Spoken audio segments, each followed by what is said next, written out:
Voici la solution à une question de physique de cinquième secondaire en lien avec la chute libre. Nous avons une mangue qui va se détacher et qui va tomber sur le sol, qui est 2 mètres plus bas. Alors, pourquoi c'est un mouvement de chute libre et que la vitesse initiale est nulle? Ensuite, on demande de calculer la distance parcourue après 0,5 secondes, calculer la vitesse juste avant qu'elle touche le sol et la durée de la chute. Avant tout, rappelons-nous que la chute libre correspond à un mouvement rectiligne uniformément accéléré. Ce mouvement-là est en Y, donc si on se ramène à l'axe des Y et à l'axe des X, la chute libre se fait selon l'axe des Y. Alors ici, l'information que nous avons, c'est que la mangue est attachée à une branche, donc nous avons une vitesse initiale qui est de 0 mètres par seconde. Et ce qu'elle va faire, la vitesse de la mangue, dans le temps, elle va augmenter sous l'effet de la force gravitationnelle qui tire vers le bas la mangue, et on connaît cette accélération-là gravitationnelle qui est égale à moins 9,8 mètres par seconde carrée. Pourquoi le moins? Parce que c'est une force, en fait, c'est l'accélération va dans le sens inverse, elle attire les objets vers le bas, donc c'est le sens inverse de l'axe des Y, d'où le moins. Ensuite, elle part d'une position initiale en Y qui est égale à 2 mètres.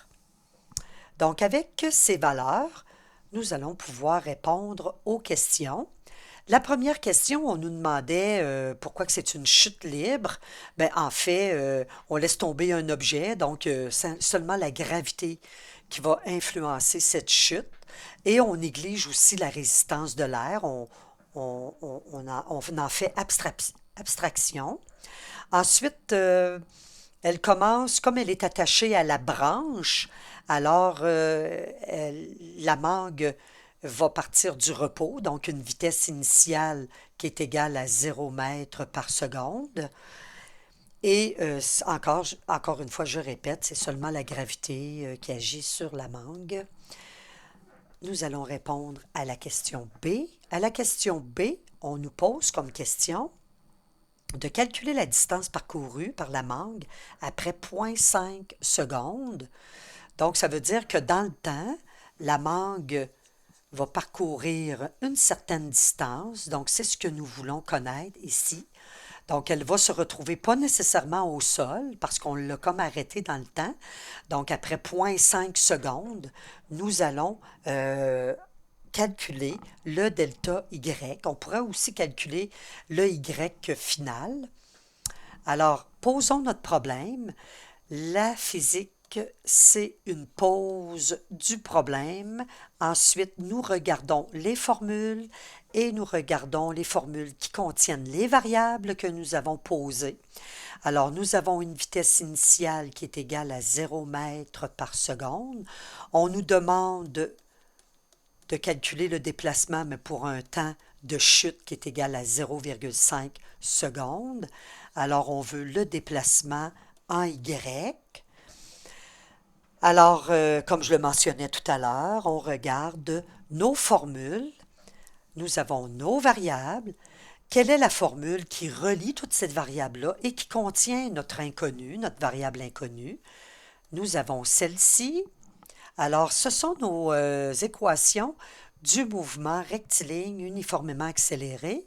On peut remplacer les x par les y, tout simplement.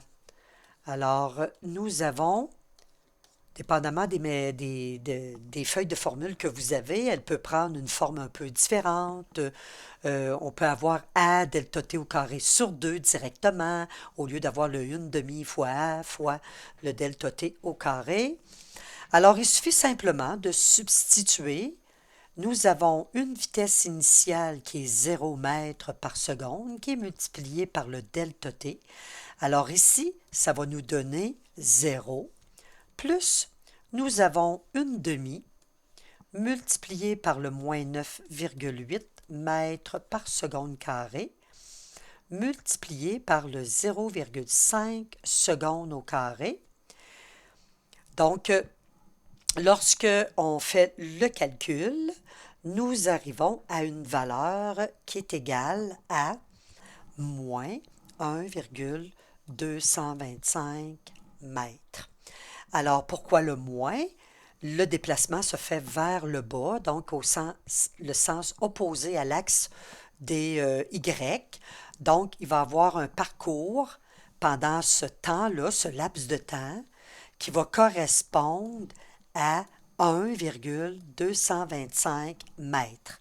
Et le moins, c'est pour tout simplement spécifier que le mouvement se fait à l'inverse de l'axe des X, tout simplement. Des Y, pardon. Alors maintenant, la troisième question qu'on nous pose, on veut savoir calculer sa vitesse juste avant qu'elle ne touche le sol. Donc, juste avant de toucher le sol, donc on va ramener nos valeurs. Donc ici, on va les visualiser. Donc, ça veut dire que la mangue va partir d'une hauteur initiale qui est de 2 mètres et sa hauteur finale, en fait sa position finale, sera de 0 mètre. Donc, c'est ce que nous avons comme mise en situation. Toujours la même accélération, toujours la même vitesse initiale et on nous demande de calculer sa vitesse finalement qui est finale, la vitesse finale, c'est celle juste avant de toucher le sol. Posons notre problème. Nous avons l'accélération de moins 9,8 mètres par seconde carrée, une vitesse initiale qui est de 0 mètres par seconde, elle part du repos. On demande la vitesse finale. Nous avons une position initiale en Y qui est de 2 mètres, une position finale en Y qui est de 0 mètres. Par la suite, ce que nous avons, si on regarde les équations, il y en a une intéressante qui va contenir chacun, en tout cas nos variables que nous avons ici. Donc, nous allons pouvoir substituer et calculer la vitesse finale. Donc, on va substituer la vitesse initiale qui est 0 mètres par seconde au carré, plus 2 fois l'accélération de moins 9,8 mètres par seconde carré, fois le delta Y. Le delta Y, c'est notre Y final moins Y initial. Rappelez-vous, le Y final, c'est 0 mètres parce que ça va toucher le sol et le Y initial est de 2 mètres, ce qui donne moins 2 mètres. Et voilà. Donc, le delta Y est égal à moins 2 mètres. Alors, la vitesse finale au carré va être égale, en fait, vous pouvez le calculer, là, mais je vais tout de suite donner la vitesse finale. Donc, la vitesse finale. Donc, vous pouvez faire le calcul, là, 2 fois moins 9,8 fois moins 2. Donc, ça va vous donner une valeur positive. Et on extrait la racine carrée, ce qui nous donne 6,26 mètres par seconde. Alors, la vitesse finale au carré va vous donner environ 39,2, il y a des décimales, là. Donc, lorsqu'on extrait la racine carrée, ça nous donne le 6,26 mètres par seconde. Maintenant, la dernière question, on nous demande quelle est la durée de sa chute. Alors, c'est la chute complète, ça veut dire du moment où elle tombe, elle commence à tomber et qu'elle touche le sol. Alors, ramenons nos variables, l'accélération gravitationnelle. Nous avons notre vitesse initiale qui est 0 mètres par seconde. On vient de calculer la vitesse finale. On peut la ramener, notre vitesse finale. Ensuite, nous avions la position initiale en Y qui était de 2 mètres, la position finale qui est de 0 mètres. Vous pouvez calculer aussi, comme je l'ai fait tout à l'heure, le delta y qui est le yf moins le yi, ce qui va nous donner notre 0 mètre moins 2 mètres, donc moins 2 mètres. Ensuite, ce que nous avons comme autre, ben, en fait l'inconnu. On cherche le temps de la chute. Alors, la même chose que tout à l'heure, on regarde est-ce que nous avons des équations qui relient ces variables. On a l'équation suivante, celle où on retrouve la position initiale en Y, finale en Y, vitesse initiale, le temps, ensuite l'accélération, le delta T. Donc, il nous reste simplement à substituer. Donc, on va substituer. Encore là, ici, si on ramène le YI de l'autre côté, il devient moins YI, mais ça devient notre delta Y. Donc, je vais tout simplement substituer. Alors, le Y final est 0 mètre. Le Y initial est 2 mètres. La vitesse initiale, 0 mètres par seconde fois le delta T, ici, ça va nous donner 0. Plus, par la suite, nous avons le 1/2 fois moins 9,8 mètres par seconde carré fois le delta T au carré, ce qui va nous donner, lorsqu'on va isoler, ici, ça va nous donner 0,5 fois moins 9,8. Ça va nous donner le moins 4,9. Donc, vous allez pouvoir faire ceci. Donc, je vais isoler. Je vais juste me faire un petit peu de place ici. Bon. Donc, ici, je vais envoyer le 2 mètres de ce côté-ci. Il va devenir moins 2. Donc, moins 2 mètres.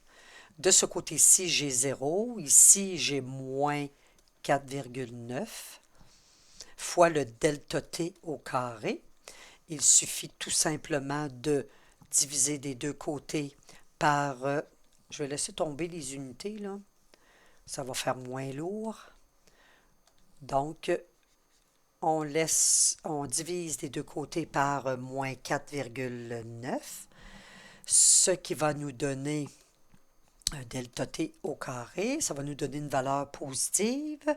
Lorsqu'on va extraire la racine carrée, ça va nous donner un delta T qui va être égal à 0,60, si on arrondit, 64 secondes environ.